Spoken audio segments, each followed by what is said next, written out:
Hello foodies, welcome to ஒரு வடக்கன் foodie. இன்னைக்கு நம்ம பார்க்க போறது ஒரு சிம்பிள் அண்ட் ஈஸியான தக்காளி தொக்கு. இத டொமேட்டோ பிக்கல்னு கூட சொல்லலாம். ஒரு வடக்கன் foodie நீங்க ஃபர்ஸ்ட் டைமா பார்க்கறீங்கன்னா like, subscribe and bell icon press பண்ண மறந்துடாதீங்க. இப்போ நம்ம ரெசிபிக்குள்ள போலாம் வாங்க. நம்ம தக்காளி தொக்கு பண்றதுக்காக நான் இங்க 2 கிலோ நாட்டு தக்காளி எடுத்து வச்சிருக்கேன். அந்த நாட்டு தக்காளியை நல்லா கழுகி எடுத்துர்க்கேன். அதை இந்த மாதிரி கியூப்ஸா கட் பண்ணி எடுத்துக்கிறேன். உங்ககிட்ட நாட்டு தக்காளி இல்லை அப்படின்னா நீங்கள் ஆப்பிள் தக்காளி கூட யூஸ் பண்ணிக்கலாம். என்கிட்ட நல்ல பழுத்த நாட்டு தக்காளி இருந்தனால அதை எடுத்திருக்கேன். பழுத்த தக்காளி தான் எப்பவுமே ரொம்ப நல்லாயிருக்கும். இந்த மாதிரி கியூப்ஸாக கட் பண்ணி நம்ம போட்டுக்கலாம். நீங்கள் சப்போஸ் ஆப்பிள் தக்காளி யூஸ் பண்ணுறீங்க அப்படின்னா இது கூட நீங்கள் புளியும் ஆட் பண்ண வேண்டியது இருக்கும். நான் நாட்டு தக்காளி ஆட் பண்ணுறனால புளி ஆட் பண்ணலை. வெறும் தக்காளியை மட்டும் பிளெண்டரில் போட்டு நல்லா அரைச்சி எடுத்துக்கிறேன். நீங்கள் ஆப்பிள் தக்காளி யூஸ் பண்ணுறதா இருந்தால் புளியையும் சேர்த்து அரைச்சி எடுத்துக்கோங்க. இது கூட தக்காளியை இந்த மாதிரி மிக்சியில் போட்டு நல்லா அரைச்சி எடுக்கும்போது நமக்கு தக்காளி தொக்கு நல்லா ஸ்மூத்தாக கிடைக்கும். நீங்கள் தக்காளியை அப்படியே போட்டு தொக்கு பண்ணும்போது ரொம்ப நேரம் ஆகும் அந்த மாதிரி பண்ணி எடுக்கிறதுக்கு. அண்ட் தக்காளியும் பார்த்திங்கன்னா அப்படியே ஃபுல்லாக இருக்கும். இந்த மாதிரி ஒரு பெரிய கடாயில் நான் நல்லெண்ணெய் ஊற்றிருக்கேன். நல்லெண்ணெயை ஊற்றினதுக்கப்புறம் சூடானதும் அதில் கடுகு போட்டிருக்கேன். அது கூட கொஞ்சம் வரமிளகாவும் கறிவேப்பிலையும் ஆட் பண்ணுறேன். நல்லெண்ணெய் ஆட் பண்ணும்போது நமக்கு ஒரு நல்ல ஃப்ளேவர் கிடைக்கும். நீங்கள் நல்லெண்ணெய் இல்லைன்னா நீங்கள் நார்மல் ஆயில் கூட யூஸ் பண்ணிக்கலாம். அது கூட நான் அரைச்சி வச்சுருக்கிற இங்கே தக்காளியையும் ஆட் பண்ணுறேன். இந்த தக்காளி நல்லா கொஞ்சம் சுண்டி வரட்டும். சுண்டி வர வரைக்கும் நம்ம இதை க்ளோஸ் பண்ணி குக் பண்ணிக்கலாம். இது கூட நான் கொஞ்சம் மஞ்சள் பொடியும் ஆட் பண்ணுறேன் ஒரு கலருக்காக. ஆட் பண்ணிவிட்டு இதை நம்ம க்ளோஸ் பண்ணி ஒரு மீடியம் ஃப்ளேமில் குக் பண்ணிக்கலாம்.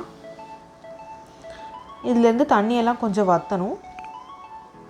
இந்த மாதிரி நல்லா கொதிக்கும். எப்போவுமே நீங்கள் பார்த்திங்கன்னா கொஞ்சம் அடி கனமாக இருக்கிற பாத்திரம் இல்லாட்டினா நல்லா வைட் பேன் அந்த மாதிரி எடுத்துக்கோங்க. ரொம்ப குட்டியான பேன் எடுத்தீங்க அப்படின்னா இது நல்லா சைடெல்லாம் தெறிக்க ஆரம்பிச்சிரும். அதனால் கொஞ்சம் ஆழமாக இருக்கிற பாத்திரம் எடுத்துக்கலாம். இப்போ பார்த்திங்கன்னா நல்லா கொதிக்க ஆரம்பிச்சிருச்சு. தண்ணியெல்லாம் கொஞ்சம் வற்ற ஆரம்பிச்சிருச்சு. இப்போ நம்ம மிளகா பொடியை இதில் போட்டுக்கலாம். அதுக்காக நான் இங்கே ஒரு சட்டியில் திருப்பியும் நல்லெண்ணெய் எடுக்கிறேன். அது கூட இந்த எண்ணெய் சூடானதுக்கப்புறம் ஸ்டவ் ஆஃப் பண்ணிவிட்டு அது கூட ஒரு 3 teaspoon Kashmiri chilli powder, 3 teaspoon normal chilli powder, ஒரு 1/4 டீஸ்பூன் பெருங்காய பொடி, 1/4 டீஸ்பூன் வெந்தய பொடி, இது எல்லாத்தையும் போட்டு நான் மிக்ஸ் பண்ணிக்கிறேன். இதெல்லாம் ஸ்டவ் ஆஃப் பண்ணிவிட்டு ஆட் பண்ணிக்கோங்க, இல்லைன்னா கரிஞ்சு போயிடும். இப்போது நம்ம வணக்கின இந்த சில்லி பவுடரை நம்ம டொமேட்டோ கூட ஆட் பண்ணிக்கலாம். இப்போ இதை நல்லா மிக்ஸ் பண்ணி விட்டுக்கோங்க.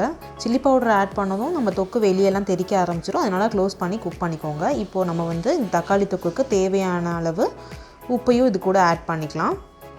ஆட் பண்ணிவிட்டு இதை நல்லா மூடி வச்சு குக் பண்ணிக்கோங்க.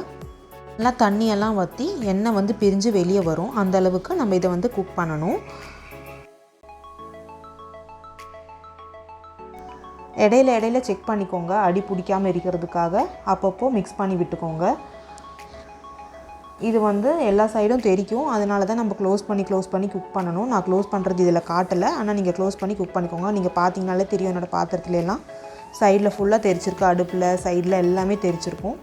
அதனால எப்போவுமே இந்த மாதிரி ஏதாவது ஒரு மூடி வச்சு நான் ஹாஃப் க்ளோஸ்டாக இருக்கிறதுக்காக இந்த மாதிரி க்ளோஸ் பண்ணி வச்சுருக்கேன். ஃபுல் க்ளோஸ் பண்ணோன்னா நமக்கு சப்போஸ் உள்ளே கூட தண்ணி இறங்குறதுக்கு சான்சஸ் இருக்குது. அதனால் நான் பாதி தான் க்ளோஸ் பண்ணியிருக்கேன். இப்போ பார்த்திங்கன்னா நமக்கு எண்ணெய்லாம் வெளியே வர ஆரம்பிச்சிருச்சு. நான் கம்மியாக தான் எண்ணெய் ஆட் பண்ணியிருக்கேன். அதனால் எனக்கு கம்மியாக தான் எண்ணெய் வெளியே தெரியுது. நீங்கள் நிறையா ஆட் பண்ணிங்கன்னா உங்களுக்கு நிறையா தெரியும். பட் ஆயில் கம்மி பண்ணுறது நல்லது இல்லையா, அதனால் நான் கம்மியாக தான் ஆட் பண்ணியிருக்கேன். இது நம்ம இட்லி, தோசை, ரைஸ் எது கூட வேணாலும் வச்சு சாப்பிட்லாம். ஏர்டைட் கண்டெய்னரில் போட்டு நீங்கள் ரெஃப்ரிஜரேட் பண்ணிக்கலாம்.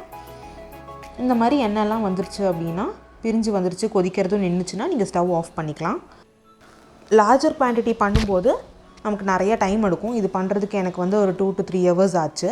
இந்த மாதிரி தண்ணியெல்லாம் வற்றி கிடைக்கிறதுக்கு நான் மீடியம் ஃப்ளேமில் தான் வச்சு குக் பண்ணேன். எப்போவுமே தக்காளி தொக்கு பண்ணும்போது நல்லா ரெட்டாக இருக்கிற தக்காளி, நல்லா பழுத்த தக்காளியில் பண்ணும்போது உங்களுக்கு நல்லாயிருக்கும். அந்த ஃப்ளேவர் அண்ட் டேஸ்ட் ரொம்ப நல்லாயிருக்கும். அந்த அரைச்சி பண்ணும்போது நல்லா ஸ்மூத்தாக இருக்கும். நீங்கள் எல்லாருமே இந்த ரெசிபியை மறக்காமல் ட்ரை பண்ணி பார்த்துட்டு எப்படி இருக்குன்னு எனக்கு கமெண்ட்ஸில் சொல்லுங்கள். Thanks for watching ஒரு வடக்கன் foodie. Bye.